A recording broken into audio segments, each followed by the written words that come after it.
7 years. From high school to our wedding day, I love my wife. And for a guy in a Mercedes, she was ready to send me to prison. 2 years into our marriage, she tried to ruin me to force a divorce. She filed a formal, signed complaint accusing me of theft from my employer. The goal was to get me fired from my job as a federal air marshal, to trash my reputation, and maybe even land me in jail for a few years. I finally understood why. She was running out of time. Her stomach was starting to show, and it wasn't a secret she could keep for much longer. The jet lag hit me like a physical blow as I dragged my leaden legs through the front door. I just wrapped up a 3-day international trip, and the silence inside our apartment was absolute. No welcome home, just a cold room and an empty dining table. The living room was dark, save for the single, dim glow of the motion sensor light in the entryway. I kicked off my shoes, draped my uniform jacket over my arm, and called out, "Chloe, I'm home." Nothing. I pulled out my phone and dialed her number. It rang for a long time before she finally answered, her voice laced with annoyance. The background was a chaotic mess of thumping music and the high-pitched laughter of men and women. "Yeah? What's up?" I pinched the bridge of my nose, fighting back a wave of irritation. "Where are you?" "I just got back." "Oh, I'm out with the girls. Just order a pizza or something. I'll be back late." She hung up before I could say another word. I stared at the black screen, a familiar chill creeping into my chest. The girls? What friend of hers goes clubbing on a Tuesday night? I opened the fridge. A half-empty carton of Chinese takeout and a few lone beers stare back at me. The hum of the microwave turning the sad, leftover lo mein was the only sound in the apartment, a monotonous drone that matched the emptiness in my head. From high school sweethearts to husband and wife, 7 whole years. We were the couple everyone envied, the ones who were supposed to make it. But in the 2 years since we'd gotten married, everything had changed. I spent my life in the sky, and she lived hers on the ground. The distance between us felt more than just geographical. She had a 9-to-5 office job, a stable routine. My every flight was another separation, days and nights spent thousands of miles away. Our relationship was colder than the leftovers in the fridge. I ate mechanically, then sat on the couch in the dark. Time ticked by. The clock on the wall crept past 1 in the morning. Finally, the jingle of keys at the door, and it swung open. Chloe was back, wrapped in a cloud of expensive perfume and cheap booze. She saw my silhouette in the darkness and jumped, her eyes darting away from mine. "God, Caleb, you scared me. Why are you sitting in the dark?" I didn't answer, just watched her. She looked away, flustered, and bent down to take off her heels. Before I could speak, she pulled a file from her brand-new designer handbag and threw it onto the coffee table. "Caleb, I want a divorce." Her voice was like ice, completely devoid of warmth. "I'm sick of living like this, like some kind of glorified widow." Those last 2 words hit me like a punch to the gut. I shot to my feet, my chest heaving. "Chloe, what the hell are you talking about?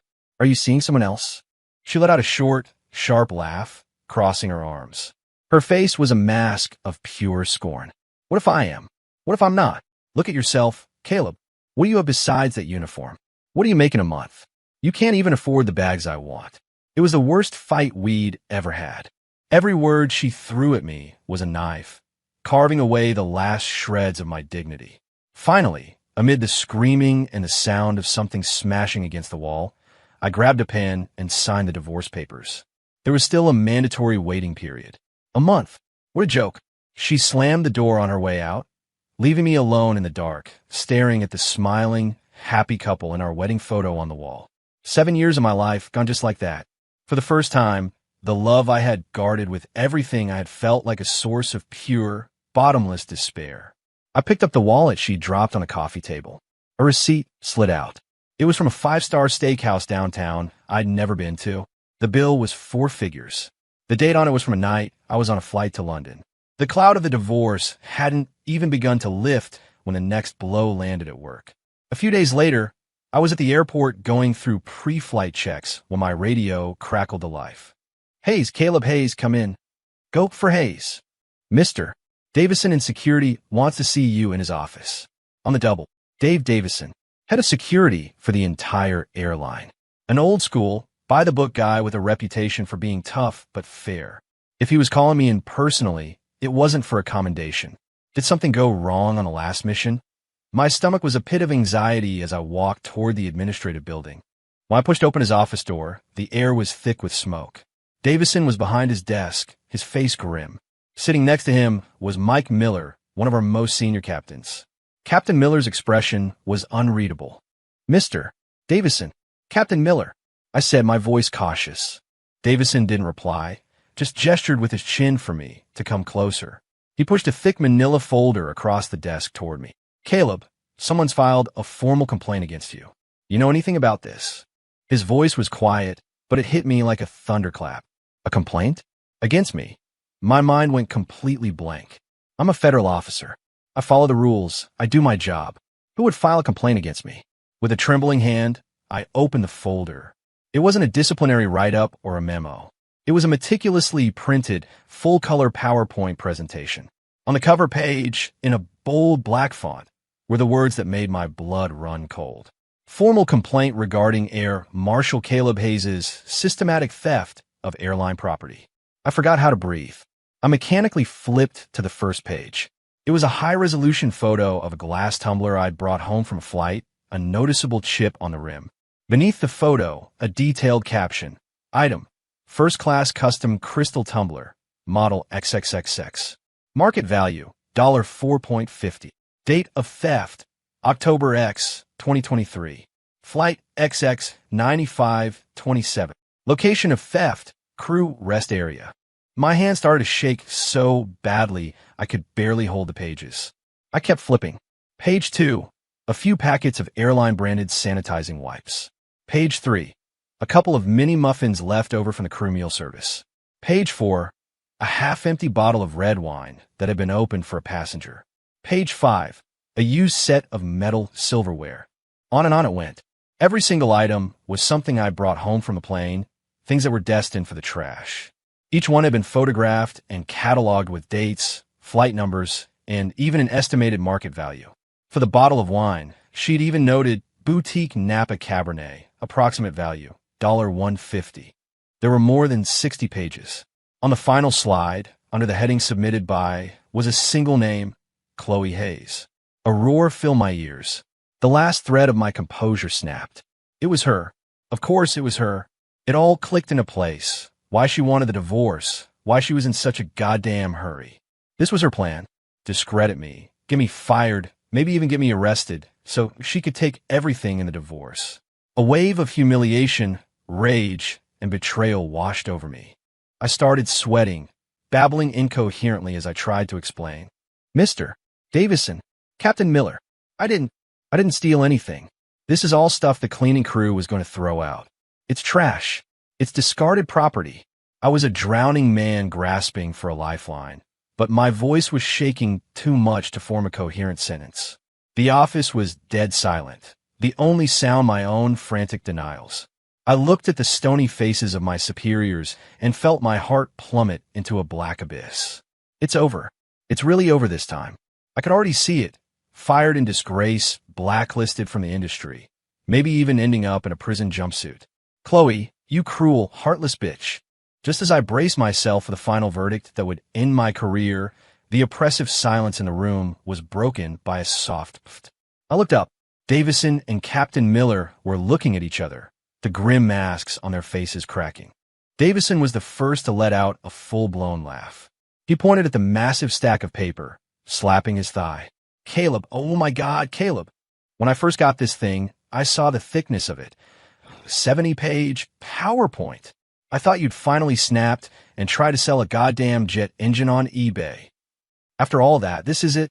Captain Miller chuckled, holding up the page with the photo of the mini muffins. "Hey, those new blueberry ones are pretty good. I stuff a few in my pocket for my kid after almost every flight. According to your wife's logic, I guess that makes me a serial offender." I just stared at them, my brain struggling to catch up. Davison picked up a pen from his desk. My son loses pens at school constantly. I'm always grabbing a handful from the supply closet to take home for him. If my wife found out and made a PowerPoint about it, you think I'd be doing time? The atmosphere shifted instantly from a cold interrogation to a surreal, ridiculous roast. The heart that had been lodged in my throat finally dropped back into my chest. But the relief was quickly followed by a crushing sense of shame and the raw wound of being betrayed by the person I had loved most. After the laughter died down, Davison's expression turned serious again. He clapped me on the shoulder. "Caleb, the complainant is your wife, Chloe, right?" I managed a stiff nod. "Look, we know what this is. The stuff you took home. Frankly, it's all scheduled for disposal. It's not even technically company property anymore. As long as you don't get sick and sue us, we don't care. But we do have to follow procedure. It's a formal complaint with a name attached. We can't just ignore it." He glanced at his watch. "So, here's what we're going to do. You and I and the captain here are having a disciplinary counseling session. It's going to last 2 hours. That way, the matter is officially handled, and we have a record of it for HR. All right, we've still got an hour to kill. Let's talk about life." My eyes burned. I barely kept it together. Davison looked at me, his tone softening like an older brother's. "Man, listen to me. A wife like that, you need to run, not walk. She's not trying to build a life with you. She's trying to end yours. I know you've got parents to look after, a mortgage, a car payment. Oh, and by the way," he said, pointing at the PowerPoint, "stop taking home the chipped glasses. Don't put hot water in them. If one of them shatters and you cut yourself, you'll have to take sick leave and we'll have to dock your pay. Not worth it." My legs felt like jelly when I walked out of that office. The whole thing felt like a bizarre nightmare. I don't even remember how I made it to the departure gate. My head was spinning. Walking down the jet bridge, I was staring at the floor and almost collided with someone. "Watch out." A slender but strong arm steadied me. I looked up into a pair of clear, concerned eyes. It was Vivian. She was the lead flight attendant, the purser for our flight. She'd also been a senior when I was in college. Back then, she was a big deal in student government, always organized, always looking out for the younger students. She was the one who had tipped me off about an internal hiring event at the airline, which is how I'd landed this job in the first place. "Caleb, what's wrong? You look like you've seen a ghost." Vivian held my arm, her brow furrowed with worry. She had a faint, clean scent, a world away from the cloying perfume Chloe always wore. Seeing her, the tension I'd been holding inside me just snapped. All the humiliation, the anger, the pain that had been choking me finally found an escape. I couldn't stop myself. I told her everything that had just happened in Davison's office, along with the fact that Chloe was divorcing me. I was a rambling, incoherent mess. Vivian just listened quietly. She didn't interrupt, and she didn't laugh like the others had. She just listened, her pretty brow creasing tighter and tighter. When I finally finished, she was silent for a moment before asking the one question that cut straight to the heart of it. "Is Chloe fighting with you about the divorce?" I nodded numbly. It was the same thing Davison had asked. Vivian took a deep breath, looking me straight in the eye. Her voice was firm, certain in a way I had never heard before. "Caleb, don't be an idiot. You're on a plane more than you're at home. You're gone for days, weeks at a time. For her to suddenly use a tactic this extreme, this self-destructive, something that gives you no way to reconcile. There's only one reason for that. She's cheating on you." The word struck me like a physical blow. I froze. Cheating. The thought had crossed my mind, but Chloe had denied it so furiously during our fight. But hearing it now, from Vivian, a clear-headed outsider, it carried an undeniable weight. I looked at her. There was no pity in her clear eyes, only cool-headed analysis and genuine concern. She leaned in closer, lowering her voice, and posed a theory that made my blood freeze in my veins. "And I'm going to say something else you're not going to want to hear. A woman doesn't burn everything to the ground like this unless she's cornered, or she has a much more urgent escape plan. The fact that she's in such a rush to kick you to the curb, even willing to ruin you to make sure you leave with nothing. Maybe." She paused, and every word landed like a hammer blow to my chest. "Maybe she's pregnant, and she's running out of time to find someone to take responsibility. You need to find out, Caleb, even if it's just to protect yourself so you don't get screwed over in the divorce settlement." Vivian's words were a lightning bolt that split through the fog in my mind. Suddenly, all the pieces clicked together. Chloe's frequent late nights, the shifty look in her eyes whenever she answered her phone, the new designer clothes and bags in her closet that I'd never seen before, and the way she'd screamed at me that she was sick of living like a widow. It was never about me not being good enough. It was because she'd already moved on. My heart felt like it had been plunged into a bucket of ice. I turned on my heel and marched straight back to Davison's office. Dave, I need to request 2 days of personal leave. He was sipping a cup of tea and looked surprised to see me back so soon. My face flushed, but my eyes blazing. What's this? We just had our little chat, and now you're bailing on a flight? No, sir, I said, taking a deep breath. I have an urgent family matter to resolve.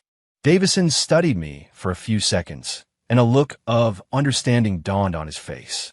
He put down his cup and signed the leave slip without another word. Approved. Go.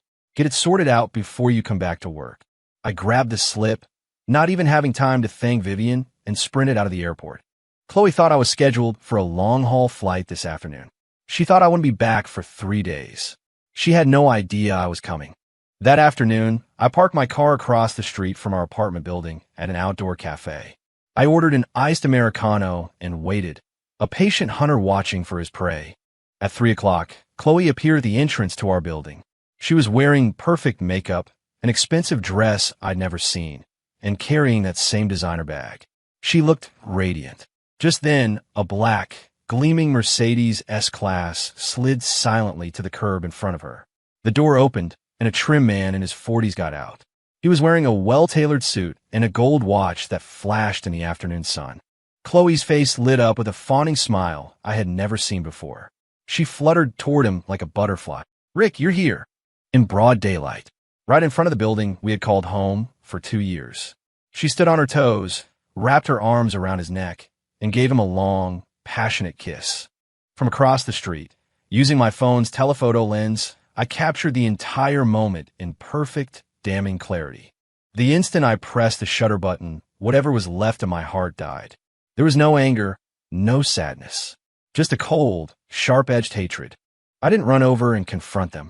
I started my car and followed the Mercedes like a ghost. They went to the most expensive 5-star hotel in the city. I took a picture of them walking arm in arm into the glittering lobby. When it was all done, I uploaded every photo and video to the cloud and made backups on 3 separate hard drives. 7 years of my life, reduced to a pathetic joke by a folder of dirty pictures. The last bit of warmth in my soul evaporated, replaced by the fire of pure vengeance. I didn't know how long they'd be in that hotel room, but I knew it was time for me to go home and prepare a little surprise for her. I returned to the place I used to call home. The cloying, sweet scent of her perfume hung in the air, making me sick to my stomach. I didn't turn on the lights. I just sat on the cold sofa in the dark and waited for my prey to walk into the trap. Time crawled. I scrolled through the photos and videos on my phone again and again, each image burning away the last embers of my affection until only ash remained. Finally, at 2 in the morning, I heard the familiar sound at the door. Chloe came in humming a little tune, her steps light. She was clearly in a good mood. She pushed the door open, flipped the switch in the entryway, and the harsh light flooded the living room. It illuminated me, sitting on the sofa, my face a blank mask. She screamed, and the designer bag fell from her hand, hitting the floor with a dull thud. C.A. Caleb, I thought you had a flight today. The color drained from her face. Her eyes were wide with panic, her voice trembling. I didn't say a word. I just picked up my phone, unlocked it, and swiped to the photo of her kissing Rick in front of his Mercedes. Then I tossed the phone onto the coffee table in front of her. It skidded across the glass, coming to a stop right before it reached her. Chloe's eyes fell on the screen. Her pupils shrank to pinpricks. Her face went from pale to ashen. Her lips trembled, but no words came out. See it clearly? My voice was so calm it sounded alien even to me. I'll see you at the courthouse in a month. Let's make this clean. I stood up and pulled the signed divorce papers from a drawer. The apartment is mine. My parents made the down payment. You can have the car. Of our savings, I get 70%, you get 30%. Don't push me, I said, looking her dead in the eye. Don't make me take these to a judge and sue you for adultery. Don't make you famous. Chloe stared at my cold, unfamiliar face and knew it was over. She suddenly started to laugh, a shrill, hysterical sound. Fine, divorce me. Who needs your pathetic little savings anyway? She pointed a shaking finger at me. You're a loser, Caleb. I've been sick of you for years. Do you have any idea how rich Rick is? His car is worth more than our entire apartment. He can give me things you couldn't dream of. I looked at her face, twisted with jealousy and bitterness, and let out a cold laugh of my own. I stepped toward her, looking down at her, my words sharpened like poisoned daggers. You're right. He's rich. He has a nice car. But what do you think he sees in you? Your innocence? Your kindness? I leaned in close, my voice a low hiss only she could hear. No, he sees the thrill of sleeping with another man's wife. The second we're divorced, that thrill is gone. And you're nothing. You think a guy like that is going to marry damaged goods? A used car that I already drove off the lot. He's slumming it with you because it's exciting. Did you really think you were special? With every word, the color drained from Chloe's face until she was ghostly white. She staggered back a step, as if all the strength had been sucked out of her. Looking at her broken expression, I felt nothing. No satisfaction, just a vast, empty wasteland inside me. I turned, walked into the bedroom, and slammed the door. Lying in the dark, an unsettling thought crept into my mind.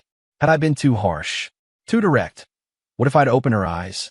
What if she realized Rick was a dead end and decided to cling to me, refusing to finalize the divorce just to squeeze more money out of me? My fear was justified, but the way it came true was more insane than I ever could have imagined. The next day, I pulled myself together and went to work as usual. The moment I walked into the briefing room, I knew something was wrong. Every one of my colleagues, people I knew well and people I barely knew at all, were staring at me with a strange mixture of pity, disgust, and morbid curiosity. They were whispering behind their hands, pointing. My stomach sank. I had a very bad feeling. Just then, Vivian ran up to me, her face a storm of anger and anxiety. Caleb, you have to see this. Chloe has lost her mind. She thrust her phone into my hand. It was open to TikTok. The video thumbnail was a close-up of Chloe's face, streaked with tears. I pressed play. Chloe, wearing perfectly applied victim makeup, her eyes red and swollen, was sobbing into the camera. Hello, everyone. My name is Chloe Hayes, and I'm the wife of Eastern Airlines Air Marshal Caleb Hayes.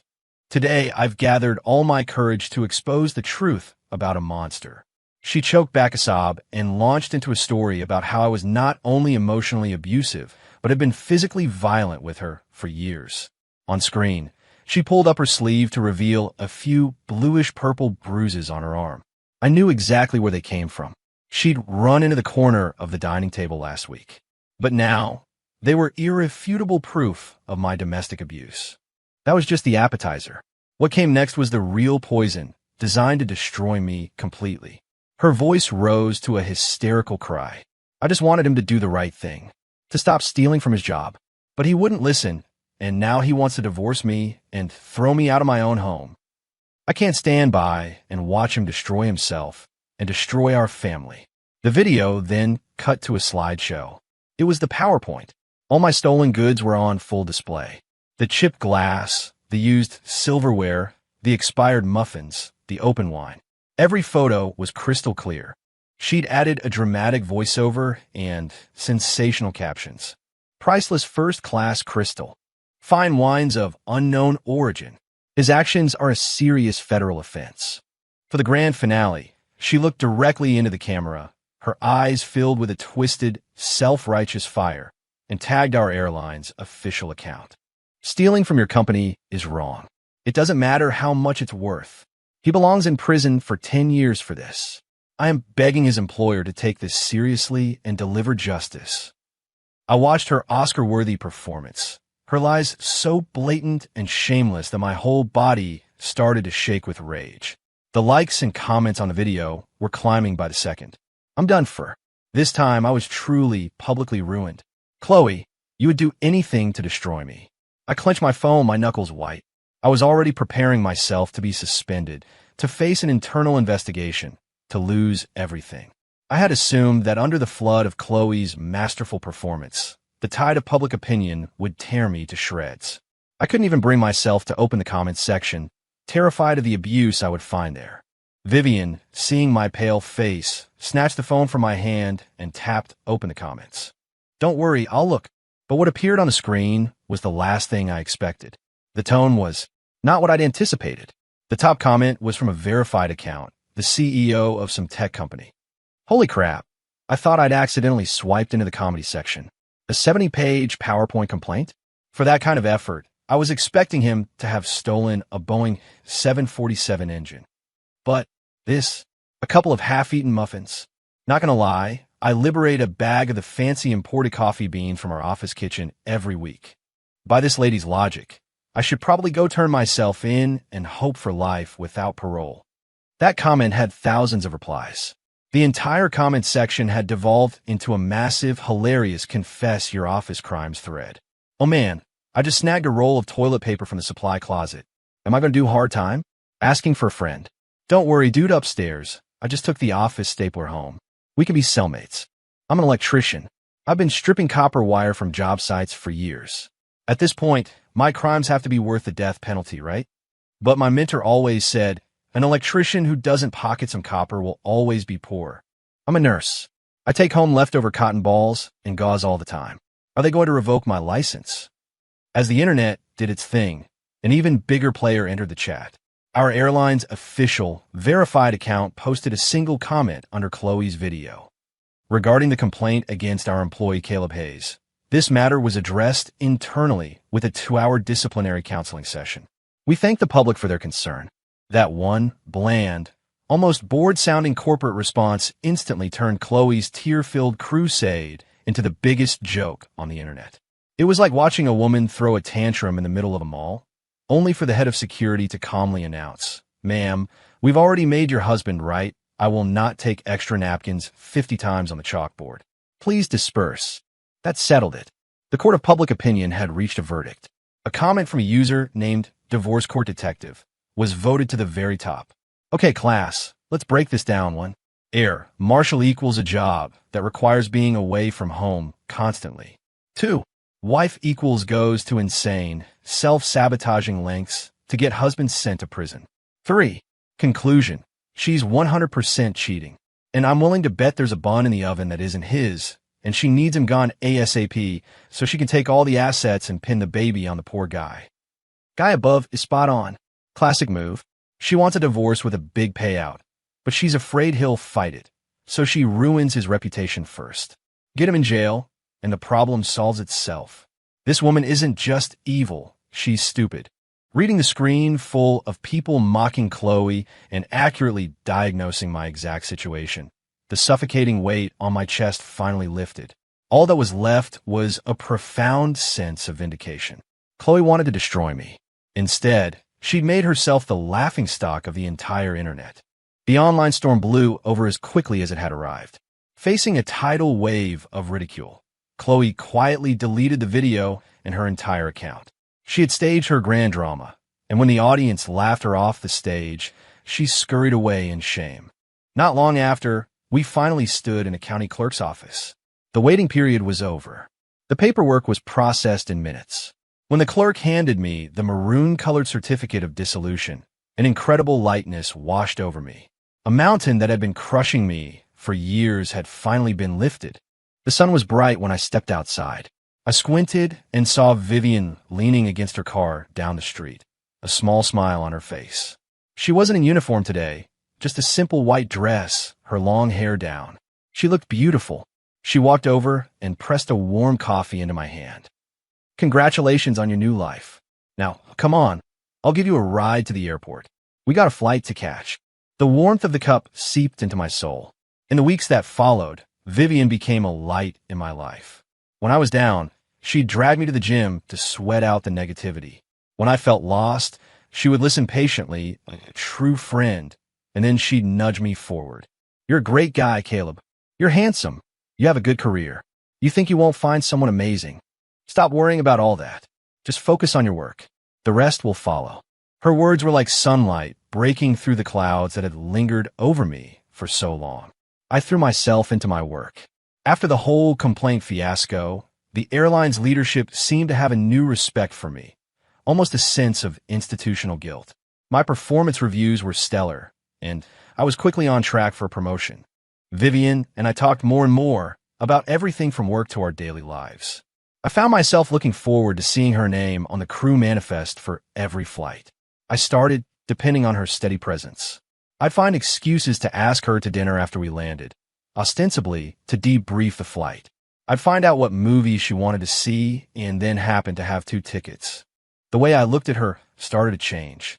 Something new, something warmer and more real than anything I'd felt before began to take root in my heart.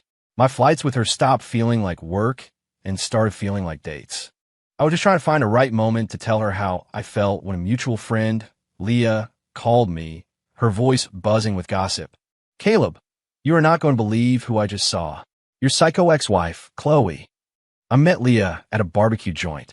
She was one of the few friends who had stood by me through the whole divorce. While expertly flipping skewers on the grill, she recounted the afternoon's events with dramatic flair. Oh, it was glorious. Poetic justice.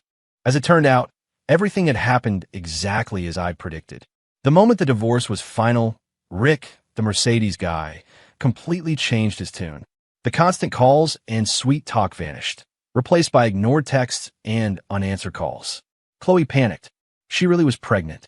The baby was her last trump card. She thought she could use it to force him into marriage. So she tracked him down at his corporate office and made a huge scene in front of his entire staff, demanding that he marry her. "You should have seen it," Leah said, mimicking Rick's voice. He just lit a cigarette, blew the smoke right in her face, and gave her this look of pure disgust. "Marry you?" Rick had sneered. "Are you serious? You think I'm letting damaged goods like you into my family?" Chloe was stunned. She pointed to her small baby bump, tears streaming down her face. "But I'm carrying your child." Rick's smirk only widened. "I messed around with you because you were married. It was a thrill, you get it. Now you're just another single woman. What's the fun in that? You're the kind of woman who cheats on her husband. If I married you today, how long until you're cheating on me? Do I look like an idiot to you?" According to Leah, Rick had pulled $1,000 out of his wallet, threw it at Chloe's feet, and delivered the killing blow. "Your husband, Caleb, for all his faults, at least he got you when you were new. Me? What am I, a junk collector? Take the money and go get that little problem taken care of. Get cleaned up, and maybe if I'm in a good mood, we can still have some fun." Listening to Leah's story, I took a long sip of my beer. The cold liquid did nothing to quell the satisfying fire burning in my chest. What goes around comes around. With the past finally behind me, my life and career began to flourish. My relationship with Vivian deepened with every flight, and every day we spent together until it felt like the most natural thing in the world. I decided to stop waiting. I started to pursue her in earnest. I'd time my arrival at the airport to pick her up when she landed. I'd plan dates to new restaurants and art exhibits I knew she'd love. We were standing on the edge, just one small step away from something real. After a long-haul flight to Paris, the crew had a 2-day layover. The Parisian night was intoxicating. I asked Vivian to have a drink with me at the hotel's rooftop bar. With the cool breeze from the Seine on our faces, I gathered all my courage and laid my heart bare. "Vivian, I know my life is a mess right now. I'm just out of a failed marriage. But you made me believe in love again. You showed me there was still light. I'm falling for you. Can you give me a chance to show you what that means? A chance to take care of you?" Vivian looked at me, her eyes shining. She didn't speak. She just smiled and nodded. In that moment, I was the happiest man on earth. But happy times are often fleeting, and trouble has a way of finding you. The day after we got back from Paris, I was walking out of the arrivals hall at O'Hare when a familiar, disheveled figure rushed toward me and blocked my path. It was Chloe. She looked terrible. Her skin was sallow, her expensive hair was a mess, and her once pristine dress was wrinkled and stained. She grabbed my arm, her whole body pressing against me. "Caleb," her voice was a desperate, ragged cry. "I was wrong. I know I was wrong. Rick is a monster, a liar. He used me. Please forgive me. Can we get back together? Please." Then, she dropped to her knees on the dirty airport floor, clutching my leg. Onlookers started to stare, pointing and whispering. A wave of disgust washed over me. I tried to shake her off, but she held on tighter. "Caleb, give me another chance. For our baby." She looked up at me, her eyes brimming with tears, and played her final, pathetic card. "I'm pregnant with your child." I looked down at her performance, my expression cold and unmoved. I took my phone out of my pocket, pulled up a photo, and held it in front of her face. It was a picture of a sonogram report Leah had secretly taken and sent to me. Printed clearly on the report was the date of conception. It was during the 5-day period when I was on a trip to Australia. Chloe saw the picture, and her sobs choked in her throat. Just then, a white car pulled up to the curb beside us. The driver's door opened, and Vivian got out. She saw Chloe on the ground, saw the tense, bizarre scene. But her face showed no surprise. She walked calmly to my side and linked her arm through mine, a quiet declaration of ownership. She looked down at Chloe and gave her the perfectly polite, professional smile a flight attendant reserves for the most unruly of passengers. "Ma'am, harassing another woman's boyfriend is really not a good look." She paused for a beat, then added, her voice quiet but clear as a bell. "Oh, my mistake. I meant fiancé." I pulled Vivian toward the car, walking around the petrified form of my ex-wife, and opened the passenger door for her. Before I closed my own door, I looked back at the woman I had loved for 7 years and said the last words I would ever say to her. "Your baby has nothing to do with me, and your life has nothing to do with me anymore." I started the car. In the rearview mirror, I saw Chloe collapsed on the sidewalk, wailing. I rolled up the window, and the sound of her crying was gone forever. It was a normal Tuesday evening. I'd finished my rotation early and was home in the small apartment Vivian and I now shared. I put on an apron and got to work in the kitchen. Sweet and sour ribs, steamed sea bass, and some scrambled eggs with tomatoes. All her favorites. This is what a home felt like. Knowing someone was waiting for you, and that you were waiting for someone to come back. The lock clicked, and Vivian was home. She was tired from her flight, but her face lit up with a joy she couldn't hide when she saw me. She came up behind me and wrapped her arms around my waist, burying her face in my back and taking a deep breath. "Smells amazing." "Thank you, honey." She kissed my cheek, then pulled back, her expression suddenly conspiratorial and playful. "Guess what I brought home for you?" I laughed and shook my head. "No idea." From her large flight bag, she carefully pulled out a beautifully packaged bottle of red wine. "Tada!" Some big shot CEO in first class opened it, had one sip, and left the rest. I looked it up online. This bottle is worth thousands. I couldn't let it go to waste, so I liberated it. I thought we could try it. My smile froze. The memory of the accusation, the betrayal, the public humiliation flashed through my mind like a broken film. The 70-page PowerPoint. Chloe's screaming accusations in the video. The pitying looks from my coworkers. I was completely frozen. Vivian noticed my change in mood instantly. She didn't ask what was wrong. She didn't offer any empty words of comfort. She just walked over, set the wine on the counter, stood on her tiptoes, and silenced me with a long, tender kiss. It was soft and warm and tasted of her. It felt like it had the power to heal anything. When she finally pulled away, she rested her forehead against mine, her nose brushing against mine, her eyes sparkling. She licked her lips playfully and whispered, her voice a low murmur, just for me. "I know what you're thinking about. Stop it. We're two of a kind, you and I. We both like to liberate company property. It's just stuff the crew was going to throw out anyway. You'd better not go reporting me like your psycho ex-wife." She paused, her voice dropping to a seductive purr, her warm breath on my face. "Tonight, let's get a little tipsy. It might lead to more interesting things. And